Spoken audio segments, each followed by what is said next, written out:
That was great, Eunice. That does make me laugh. No matter how many times we sing it, it always makes me laugh too.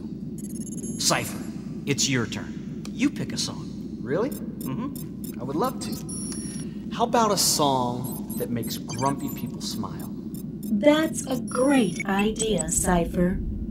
Grumpy people need cheering up. Eunice, initialize the Grumpy Frumpy song. Initializing Grumpy Frumpy.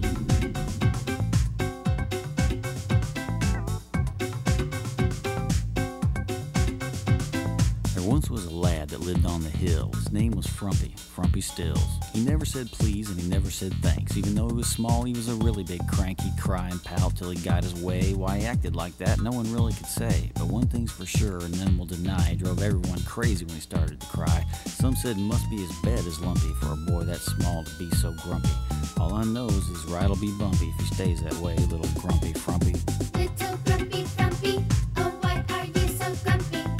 Grumpy little frumpy, why are you so grumpy? He had a dog named Pal, a fish named Al, and a bike he'd wash with a really big towel. He'd ride up and down his neighborhood street and frown at all the people he'd meet. You'd think that boy would just be glad and a little grateful for all he had.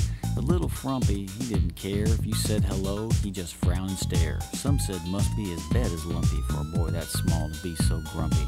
All I know is his ride'll be bumpy if he stays that way, little grumpy Frumpy. Little grumpy frumpy, oh why are you so grumpy? Grumpy little frumpy, why are you so grumpy? Well, one day Frumpy, he crashed his bike and gave everyone around an awful fright. Yeah, people came running from everywhere, because deep down inside they really cared. And when Frumpy saw how much he was loved, it was like a window opened up above. Sunlight poured on Frumpy's face, and his old frown, well, it got replaced with a great big smile from ear to ear. When the people saw it, they began to cheer. From that day on, it was no more grumpy, no more little grumpy Frumpy. Little grumpy